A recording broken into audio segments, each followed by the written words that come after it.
Okay. Awful Green Things. Steve Jackson Games put out a number of interesting games in their time.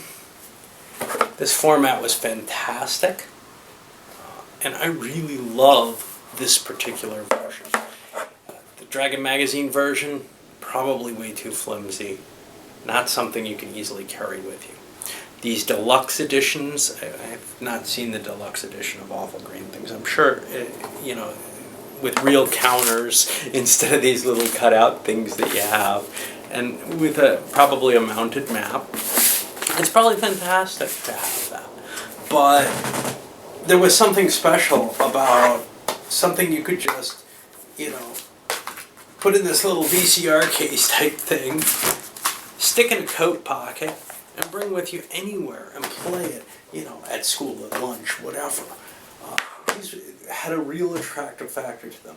It was the only reason something like Ogre got played by me at all. I'd play Ogre a couple of times and I said, wow, this game just sucks. Well, except I can fit it in my pocket. And the same is the truth with this, except unlike most of the Steve Jackson little mini games, and most of the games designed by Tom Wham, this one is just, in my opinion, a fantastic game. Some of the others were, I don't know. They had their moments and their interest. Ogre, for example, presents you with challenges that are every bit as interesting as this, I'm sure, but it doesn't have the cuteness, and it became sort of an attrition battle. In this, it really feels like you're actually, fighting this battle out on the ship in a way that I didn't feel like that did. Car Wars an incredibly, painful game in terms of all the measuring and everything. I had a lot of fun with Car Wars. There's no question there. But, again, it wasn't something that I could just unreservedly say, wow, this is just cool. This one I could say that with. And there's not a lot I can really add to that. You saw me cheat the game, and I still had fun playing it. But then when I realized, I screwed up, I kind of feel bad because I would have liked to have played it out the way that it should have been played. But I'm pretty sure I moved those monsters faster than they should have been moving, because the crew's mobility is their big advantage. Between the mobility and the weapons, and usually there's the time to test out the weapons. You don't lose the kind of crew quantity that I had lost there all at once. It also doesn't usually just turn into a slugfest the way that happened, because the crew usually runs away. But it didn't feel like the crew could run away because, well, I thought the monsters moved faster than they did.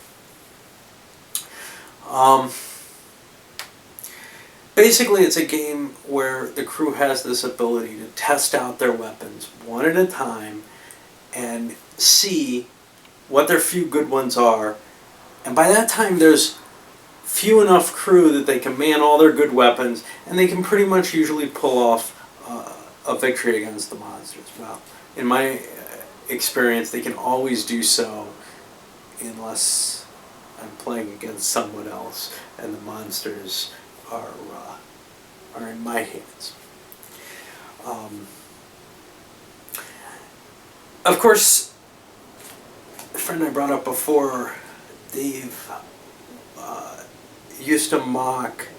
I remember we played a 4-player game with a couple other guys, a game of Wabbit Wampage, and he mocked the 2 other guys for having taken it so seriously. And in a sense, you could say, dude, are you taking this too seriously? Maybe. It doesn't feel like it to me. I don't feel like I puzzle over every move. I don't feel like I try to choose everything. And that's maybe why I didn't notice something was wrong right away. Usually, though, when I'm playing, it's very fast. It's kind of like Titan. You just assign your dice and you roll them, and bang, you hit. Buckets of dice, I'm not a big fan of. I don't like having to roll all those dice. You could see it took a horde. I had to roll 20-something dice at one point for the attack on the robot. that's kind of a disadvantage, and there's not really room in the box. I mean, if you threw some SPI dice in here, yeah, maybe you could get 20 of them in here, but it's not, it's not a self-contained situation like that. But, if you get 5 little dice in here, that's probably enough. Make it a few more, make it 6, because you could just re-roll a couple of times if you're out. Anyway, it works. It works really well for me. It's a great little 2-player game. It doesn't take a lot of time. The rules are not the best in terms of reading. I know that if I try to explain this to someone, I think I get okay with you guys, but if I try to explain the game to someone and I'm trying to be too careful about it, I can get caught up in these and reading mainly. It's done in that very loose format where it's just, here's what's happening. It's also kind of procedural. Just giving the sequence of play and nothing else really. Actually, no, it then follows with the movement and line of sight and stuff like that. So it's not bad. Anyway, it's a lighthearted, kind of fun game, but I think there's actually a pretty good game in here as well, in terms of something where, you can actually get some detailed tactical thinking in the play. And to me, it's not as dry as Ogre played out in terms of its tactics. I just could not get the hang of the flavor of Ogre, especially with the GVs running up and running back, running up, running back, which was my favorite part of it all, probably. But it just felt like I'm trying to calculate out how many hits is it going to take for me to stop this Ogre. Or as the Ogre, you don't really think. I mean, honestly, Ogre is almost a solitaire game. GEV is a little bit more interesting. It feels like a regular war game, but then you've got these really cheesy pieces, and you say, well, you've got cheesy pieces. Yeah, but somehow it doesn't bug me here. I got these silly little guys who have great faces and expressions, and it's all very enjoyable to look at. Whereas the Ogre GEV looks like, well, Ogre not so much, but GEV looked like a cheap war game, a really cheaply made little war game. And, I don't know. I just wanted something more with that. Maybe the deluxe edition of the Ogre is going to be more impressive. I wouldn't put it past it, because, putting better components on something like that could really make it, grab you more. This one, though, manages it with so little, and that's impressive.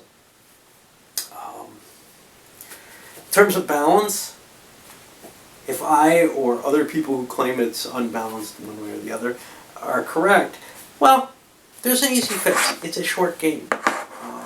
You can play 2 games of it and compare points and say, I won with the expected side, but you won a little bit better with them. So you get the victory, out of the 2 games. Another option, of course, is some kind of bidding, where,